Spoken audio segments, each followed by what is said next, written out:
Okay, this will be a quick review of my DIY insulation for my garage door. Okay, this is a run-of-the-mill door, nothing special, just a basic garage door. Now I decided to go with Foamular 1.5 inch insulation, and also to put that up you'll probably need PL300, a special type of adhesive just for foam. Don't use regular adhesive, it won't work, it'll melt the foam. So one of the things I wanted to make sure is that I didn't need to put any more tensioner on that spring above the garage door, so I measured each piece and it's roughly 1.1 pounds, so the net weight of the whole project would be roughly 17 to 18 pounds. Okay, with my door here, I've got kind of an odd shape. I've got a little lip here on the outside of that door, and I also have on the bottom side of the door a little trough with a lip as well. And I had a couple of choices between insulation.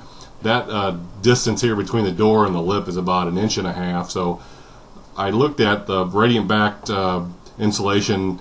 It was okay. I just couldn't get it to get 1.5 inches thickness, and I really wanted to maximize the R value of that door. So what I decided to do was just go with the Foamular 1.5 inch XPS foam. It's R, I think 7.5, so that seemed to work. The problem with the Foamular is it's very rigid and it's not subject to bend very easy. So what I did is instead of trying to mill stuff out here, I use a piece of foam there, and I use that as an insert inside that cavity instead of having to screw around and try and bend that board and break it. Not that it happened, and that was a lot easier to do. And the fact that, you know, if you want to just slide it in, don't get the thick 1.5 inch Foamular. It just won't bend. It's too rigid. So in that aspect, it's kind of a pain to work with.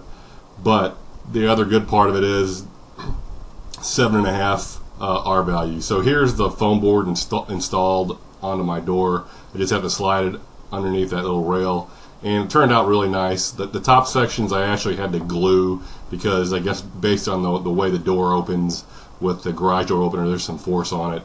So I glued those pieces. Okay, so here's the final product. Luckily, I made some decent measurements, and I was able to friction fit all the panels into place except for the top ones. Those had to be glued in. So if you know what you're doing and you can get accurate cuts, you'll be able to friction fit these. Otherwise, you'll have to glue them all. Okay, without further ado, here's some of my results. I've done brake jobs in my garage in the past, and I tell you, it gets hot as hell in there, and it gets way above what it is on the outside. So on this day, the max peak looks like 93 degrees, and I also got a sensor inside the garage that measures that temperature. So it looks like I peak inside the garage at about 88 at roughly, I don't know, between 5 and 6 o'clock. So here's my thermal imager of the outside of the door. The outside of the door gets about 110 degrees-ish, and so that's a little bit after the sun hits it. I didn't get it the exact angle. I've got a shadow up there already.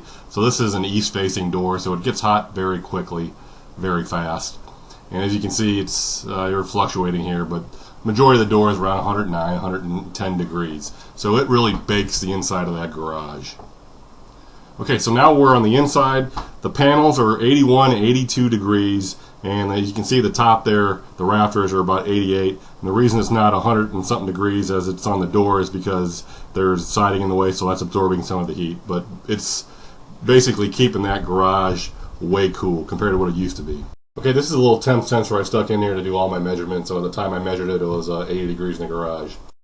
Okay, these are my winter results. I've done some brake jobs in that garage in the winter, and I'll tell you, the inside temperature can get as cold as the outside because there's no insulation. So on this day we had a low of 14 degrees, which is a perfect example to show how insulation works here.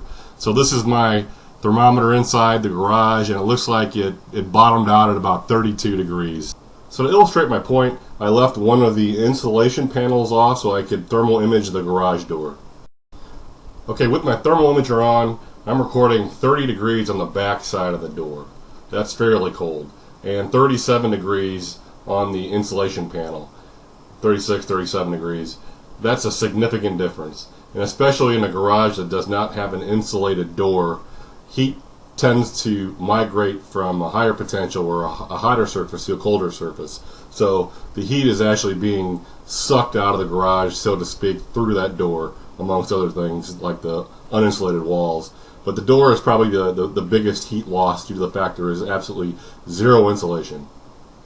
Okay, this is a thermal image of my garage door. It's pretty freaking cold out here, and that yellow spot you can see is where the panel is removed, so there's no insulated panel on that section. So looking at the garage door, we're roughly, looks like between 21 and 23 degrees on the door itself, and as we pan back over, it'll be intuitively obvious that that panel is gone. That's where the heat is. It's literally heating up the outside of that garage door. So there's a 4 to 6 degree temperature differential between the door. Okay, here's another snapshot illustration on a different day. You can see the vast difference between temperatures here. Okay, for you gearheads out there, this is an absolute must to do in your garage if you like to work in hot and cold seasons. So that's all I have. Hope everybody liked it and it inspired you to do a garage DIY insulation job and put some more interesting content out.